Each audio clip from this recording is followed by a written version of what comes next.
Hello and welcome back to the Google Workspace Update podcast from Strawberry 7. My name is Adam. And my name is Adam.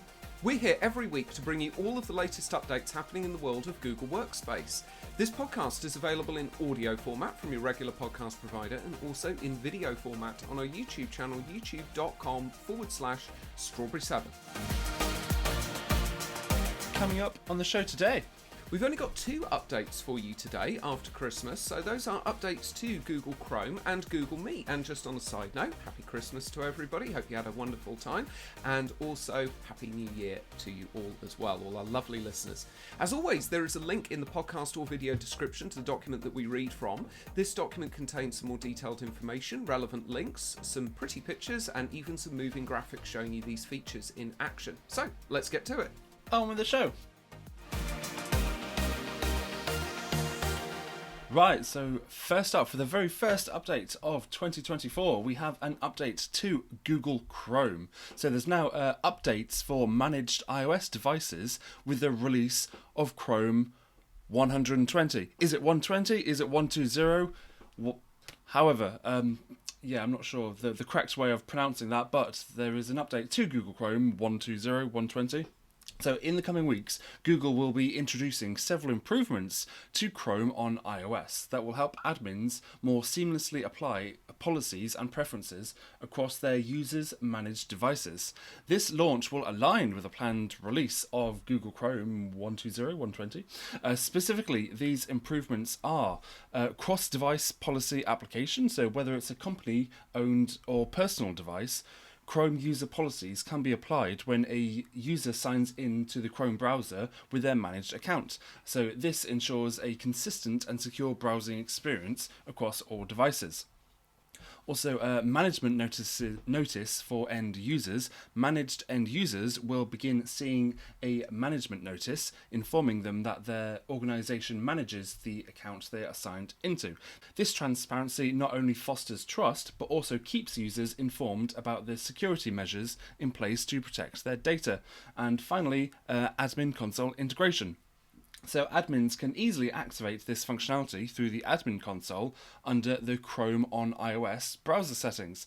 This centralized control allows admins to tailor policies to meet the specific needs of their organization, ensuring a customized and secure browsing environment for all users. Okay, so just so that I understand this correctly, Adam, this is talking about iOS devices which are managed within an organization, I guess through the sort of Google management interface, but then it's also talking about Chrome, but as an app on those iOS devices. Have I got all of that right? Almost. So you have an iOS device with Google Chrome installed with this latest update, Chrome 120, but you're signed in with a managed account. So it doesn't have to be a managed device, it's just the managed account that you're signed into on your iOS device that can now push the policies out onto. Right, thank you for clarifying that. So it's literally just signing into a managed account. Right, okay, basically, that makes a lot of sense. Yeah, okay, that makes a lot of sense. I just wanted to make sure we're talking about the right thing here, but it is talking about the Chrome app on an iOS device. Yes, and by iOS device, I'm assuming it basically just means iPhone, or potentially iPod as well, because it doesn't mention iPad OS or Mac OS. iOS basically just refers to iPhones these days. Yeah, that's a good point, actually, because it's now iPad OS, right? They kind of separated that out a while ago. It's a good point, actually. Or maybe they do mean iOS as an umbrella term, but I guess it's sort of more mobile devices. So that's interesting. The only thing that I'm not seeing here, which I would like to see, which is a small thing, but it's a real bugbear of mine. I've tried using Chrome app on an iOS device, and it has this really annoying, it's not even a restriction, it's just kind of the way it works, but I can't believe that Google haven't changed it.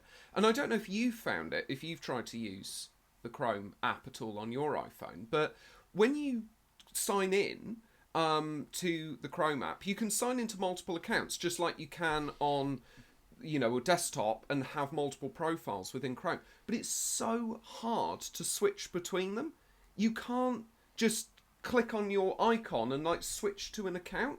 You sort of click on it, and all you can do is view the accounts, and then you can sign out of all of them.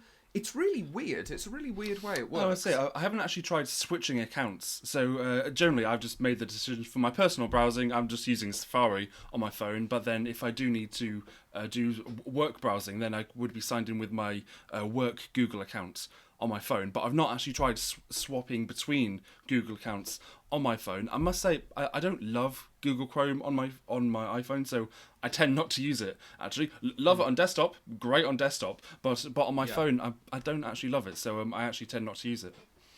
Yeah, I think this is sort of part of the reason of why I don't like it as well, because I think to myself, I use Chrome all the time on my desktop. I want to be able to have the same experience. Yeah, exactly. But I'm always switching between different profiles, not just because of the customers we support, but even within my own environment, I'm switching between different profiles. So I find it really frustrating that you can't easily switch between that. But anyway, that's an aside. There's nothing about that in this particular update, but maybe with what they're updating with this Chrome 120, they'll put something in that will maybe make that a little bit easier. So breaking down this update then, as always, any improvements that we sort of see within this experience is going to be very, very nice. So I really like some of the things which are mentioned here. It's also potentially solving some of those problems of the bring your own device conundrum that IT administrators face and companies face with how to keep that secure and how to keep users informed. And we've always found, especially with teaching staff, that it's a very fine line to walk, isn't it? Because not only are you walking the line between company devices and personal devices, but also in safeguarding realms as well, where we've talked about it before on this podcast, where sometimes those can clash with each other. So I think the notification for the end users is nice to be able to see that you are on a managed profile. The only sort of caveat I would say to that is I hope that management notice isn't going to be every single time you switch to the profile. I find it a bit annoying in Google when they do things like that. It's like when you go into Gmail and you're emailing an external person. It lets you know every single time. Every single time. Oh my God, you're emailing an external person. It's like, yes, I know. You don't need to tell me every... Yeah, exactly. You don't need to tell me every time. I've emailed this person like 3 times today, So that can be a bit annoying. So hopefully that's not going to be every single time. Yes, you just mentioned that it's quite nice for the end users to kind of get that notification. I'd actually say from a support perspective as well, I think it's actually quite nice for us to be able to see. So especially if somebody comes up to me with their device and say, "Oh, I need some help doing this on my phone," literally at a quick glance, you can just see whether they're signed in with the correct account or not. Because you should see, because there will be the bit that says that is managed by your organisation or not. Because it's not always super clear by the profile picture, and in fact, I'm not even sure if you see the profile picture on iOS in the same way that you do on the desktop. So it's just something to kind of help establish whether you're in if you have the right settings right from the get-go. Yes, that's a very, very good point, actually. I hadn't thought of that from a support point of view. So, yeah, you're absolutely right about that. But, of course, the biggest thing is being able to apply these policies, and being able to apply these sort of various experience policies when people sign in on Chrome. That's going to really, really help with keeping the security tight, keeping the GDPR compliance, I would imagine. Google haven't gone into too many details here about what they are. I imagine they're on the links as to what policies you can set. But I would like to see those policies that exist in Microsoft, for example, where if you signed into Chrome in a company policy and it was applying a company policy, it would restrict you from being able to copy and paste data out into, say, your personal email account or something along those lines. That would be, or even moving files around and things like that. Yes, Drive. So you can copy and paste within the Google app, but not between Google app and any other app on your phone, and the other way around as well. Yeah, exactly. Yeah, it's quite a good example. So again, you don't want to restrict people from working, but you just need to balance it with security. Which is again, always fine line. a very fine line to balance. Yeah, a bit of a tightrope to walk. Okay, so what's the getting started on this then, Adam? Okay, so for the admins getting started, in the admin console, navigate to Chrome browser, settings, then Chrome on iOS to start applying policies and preferences. They could also visit Google's Help Center if they'd like to learn more about setting Chrome policies for users and browsers, and I've added a link in our document for that. For the end users, you can also visit Google's Help Center if you wish to learn more about how your iOS device is managed, and of course there's a link in the document for that as well. Great, thank you for that, Adam. There's also a nice picture here for everybody, and it's actually quite good on the picture. It does show you what that warning is, where it says sign in with a managed account. Basically, you're going to be signing in with a managed account. Do you want to continue? So if that's the only warning that comes up, that's quite nice, because that's only really when you sign in, it's saying you're going to be signing into a managed account. But like Adam says, it is quite nice as well to have it up there to say that you are signed in with that particular account. I just think... like I say, I don't want to go on past too much, but whilst we're talking about Chrome app on iOS, which we haven't really, I don't think, ever talked about before, I really do wish that Google would make some good improvements to that app. Make it more obvious as to what account you signed in on, like you're saying, Adam, just like they do with the Drive app. Drive app, you've got your profile picture there, it's really easy. And this is what I don't get. On the Drive app, the Docs app, it's super simple to see what account you signed in on. I was actually just thinking with Gmail as well, because quite often somebody will ask me to help them set up their work email account on their mobile phone under the Gmail app. And so then I do that all the time, and it's super simple and quick and easy. To see which account you're signed into, and to swap between the accounts as well. But it sounds like you're saying it's not as easy to do that on Google Chrome. That's right. I've just opened Chrome on my iPhone just to make sure I'm not going crazy. Now, they do put the profile picture up in the top right. Okay, great, brilliant. That's fine. It would be quite nice if not it everyone gave has you a set a little bit profile more... picture. Yeah, well, this is it. If you've got a profile picture set, then that's fine. It's a bit of a shame because there's a whole load of dead... I don't know whether I can really show you, but there's a whole load of dead space at the top of the screen next to your profile picture. It would be quite nice if they put just the account name next to that, because it's just dead space otherwise. But this is the weird thing. When you click on it, it will show you, yes, you're signed into this account. Sorry about my virtual background blocking it out. You can tap on your profile picture, and that shows you your account. And you would imagine that that's where you can switch between different accounts, because if you tap on that, it then says, here's all the other profiles that you're signed in on Chrome, and you think, brilliant. But if you tap on one of the other profiles, does it say, do you want to manage your account, or to basically to change settings for your account? It doesn't switch to that account. It just says, do you want to manage it or do you want to remove it? Like, I don't want to do either. Neither, actually. I just want to switch to it. And I've never worked out. Maybe it's me. And if one of our listeners is thinking to themselves, you don't know how to use the Chrome app on iOS, please tell me. It could be me just not understanding how to switch between different profiles. Or maybe there's something that you need to enable in the app to switch between profiles. I don't know. But it's not intuitive. Either way, it should be clear. It should be fairly obvious. It shouldn't be a struggle to say, how do I just sign in with my account? Yeah, exactly. And I know exactly how they could make the interface better. Google AI bot that's obviously hanging on our every word. You know, it's easy to make it clearer. Simply, that profile picture that's in the top right, when you click on it, just have all the accounts listed that you're signed in as, and add account at the bottom. And I tell you why that would be simpler. Just like it is on desktop. Exactly, because it just replicates it on the desktop. So just do what you've got on the desktop already and just make it the same. So you're looking for a setting that you're already familiar with. Exactly. It's just creating that familiarity. One of my issues, or I say issues, one of the reasons why I actually tend to stay away from the iOS app for Google Chrome is bookmarks. So under different profiles, I've got loads of bookmarks that are all super helpful, and I just want to be able to get onto them super quickly. So obviously I just have the sync enabled on my account. So usually I just sign in, and all my bookmarks and all my passwords, everything that I need to access whatever I want, is just there on the iOS app, it's not there. You can access bookmarks, yes, but it's just not the same experience, and basically I don't like it. Yeah, yeah, exactly. Well, you don't want a kind of jarring experience, do you? And I've always found it really weird that the Chrome app is so different from Chrome on a desktop, like you describe. Everything's kind of in a really weird place. It doesn't flow in the same way.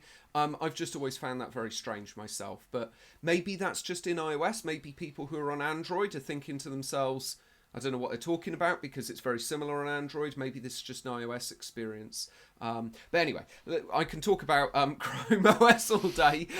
So what's the rollout pace here and availability, please, Adam?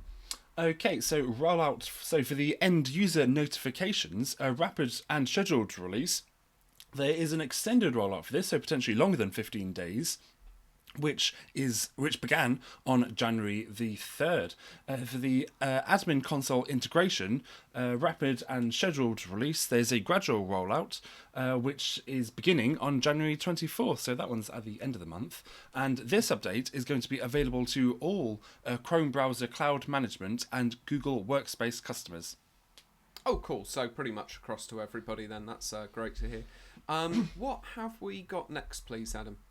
Up next, we have an update to Google Meet. So, improvements to Google Meet ultra-low latency live streaming.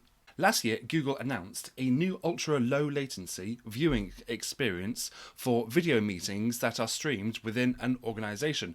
This sounds slightly familiar, so I'm pretty sure we must have covered it on this podcast. And since launch, they've introduced several improvements for the overall experience. So, meeting hosts can now add or start live streaming from any ongoing Google Meet call, even if it wasn't initially planned to be live streamed. Live stream viewers can now see the size of the audience in the top left live stream indicator. The join screen now has a quick access button which meeting participants can use to join a live stream if they prefer that experience over the regular call. Video feed will start even faster when joining live streams with larger audiences, and viewing live streams from the Google Meet mobile app on Android and iOS devices is now supported. These improvements will be available for Google Meet on web and meeting room hardware. Oh, okay. So this is kind of an unusual update, actually, in the fact that it's an update almost to Google Meet and Google Meet hardware in one. But that makes a lot of sense. So sort of covering these updates, I mean, generally all of these sound great. I think that the ability to be able to start a live stream within a Google Meet is brilliant. I love that. I think that may be my favourite section of this because especially say, for example, if we're having a meeting just like this and it's like, you know what, this is super important, let's just live stream it. But maybe you want to have a more confidential meeting. Maybe you're doing a bit of planning or something beforehand before you then want to actually live stream it and have a large audience. So I really like that you can kind of swap between the two. I say that, I'm not sure if you can swap back. I'm not sure if it's a two-way street, but I really like the fact that you can go from a regular Google Meet meeting to then become a live stream. Yes, yeah, you're right. It doesn't actually cover whether you can swap back, but you're absolutely right, because you can't always plan that you're going to live stream, and it's nice to just be able to do that on the fly. The audience count is... Initially, I thought, oh, that's cool. That might kind of backfire for whoever's doing the live stream if they... maybe don't want the audience to see how many people are viewing, because, you know, it's in certain events you might not want people to see that there's 3 people viewing or nobody viewing or something like that. It's great if we're talking hundreds or thousands or potentially more, but if you can count on one hand the size of your audience, then maybe you don't want to broadcast that. Yeah, that's right. Yeah, not to be too pessimistic about it, but Google... Unfortunately, not to be too offensive to Google, but they do fall into this trap time and time again because they are a hundreds and hundreds of billions of dollar, trillion-dollar company. When they do a live stream, everyone listens. Do you know what I mean? There's thousands of people, probably hundreds of thousands of people who might be watching. But it's not like that for everybody. Google, just to let you know. You know, when you're a small business or you're trying to grow your audience or you're trying to start out, you don't just have that viewership. And I think Google often forget that, just like in the partner sort of briefings that they give us sometimes when they're talking about hypotheticals and they're talking about schools with 60,000 students in and things like that, and you think, please tell me where that is in the UK, because I've never encountered a school anywhere near that size. It's more common over in America with these big school districts. It's not so common here in the UK. So again, Google can kind of be a bit ignorant, I think, to sometimes, or come across a bit ignorant to the fact that there aren't always those. Not everybody is like Google, right? Not everybody is thinking and operating on this gigantic scale like Google do. So I think that's an interesting feature. There's nothing in here about whether you can turn that off as a host, but maybe that's a bit further down. The quick access buttons are quite nice. The streaming starting faster is always useful. You know, the video feed going in a little bit sooner. That's useful to know for people who are used to doing live streams, actually, because you're going to have to be ready pretty much as soon as you do it, because if your video stream is going to go live, you're going to want to sort of be ready straight away. And viewing on apps is now supported, which is great. So, you know, I think overall these are very, very nice to see. For the admins out there, you can visit Google's Help Center for more information about turning live streaming on or off for Meet, and also how to prepare your network. There is a link in our document for that. For the end users, when enabled by your admin, you can use Google's Help Center if you'd like to learn more about live streaming a video meeting. But for the viewers out there, so if you're on a computer, you can now join streams just as before. Reactions, polls, and live Q&A work like in a regular Google Meet video meeting. On mobile, you can now join streams within the Google Meet app. However, there are some feature restrictions, and I've added a link if anybody would like to learn more about that. For the live stream hosts, live streams are scheduled and managed just as before. Okay, that's pretty straightforward. And what's the rollout pace here, please? Okay, so to join live streams from the Google Meet mobile app, so on Android, rapid release is available right now. Scheduled release, there's a gradual rollout, which began on January the 3rd, with anticipated completion by January the 11th, so quite soon for that. For iOS, rapid release, there is a gradual rollout, which began on January the 3rd. With anticipated completion by January the 8th. Scheduled release, there is also a gradual rollout, which is beginning on January the 8th, with anticipated completion by January the 18th. For Google Meet in Gmail, rapid release is available right now. Scheduled release, there's a gradual rollout, which began on January the 3rd, with anticipated completion by January the 11th. All other updates that we have mentioned are available right now. Oh, okay, that's great. So a lot of this stuff is available now. That's really nice to hear. And what's the availability, please? Okay, so live streaming is available for Google Workspace Enterprise Standard, Enterprise Plus, Enterprise Essentials Plus, the Teaching and Learning Upgrade, and Education Plus customers. Live streamed meetings can be viewed by Google Workspace Business Starter, Business Standard, Business Plus, Enterprise Starter, Enterprise Standard, Enterprise Plus, Education Fundamentals, Education Standard, the Teaching and Learning Upgrade, Education Plus, Essentials Starter, and Essentials users. Not available to users with personal Google accounts. That's quite interesting. So the live streaming is available for basically education tiers, and there's a bit of enterprise in there. So it's like, have I got that right? So it's Enterprise Standard, Enterprise Plus, that's Business Enterprise Standard, Enterprise Plus, Enterprise Essentials Plus, and then you've got education, and with that it's teaching and learning upgrades in Education Plus. So again, if you're listening and you're an MSP, again, it's another nice paid feature on the paid sort of tier if schools want to do a live stream. I know that schools like doing that to parents and things like that. I was just thinking that I can see live streaming being very helpful in education, whether that's a various type of assembly, whether it's like an award assembly, whether you've got some kind of production or musical production type thing going on at school to live stream to the parents. I can definitely see how useful this could be within education. Yeah, for sure. And then in business, it's right at that top end. It's enterprise, which, makes sense. I mean, maybe this is Google's sort of caveat of saying, well, you've got your live audience viewing there because you're enterprise level, right? So you would be a much bigger company, and this would sort of work on that level. So that makes sense. And it sort of, I think those tiers are appropriate for what this feature is, because a smaller company might not want to live stream. Having said that, it is quite useful for sort of doing webinars and various things like that. So, but hey, those are the tiers that they've put it on, and that's what it's. Yeah, because I was just thinking. So although we cannot live stream ourselves, we can join Google's live streams to view whatever they to view what they would like to talk about.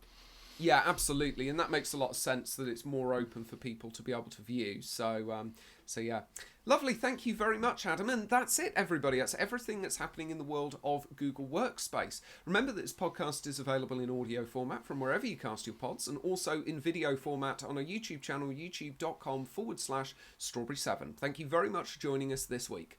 And we'll be back again next week with more updates. Goodbye. Bye.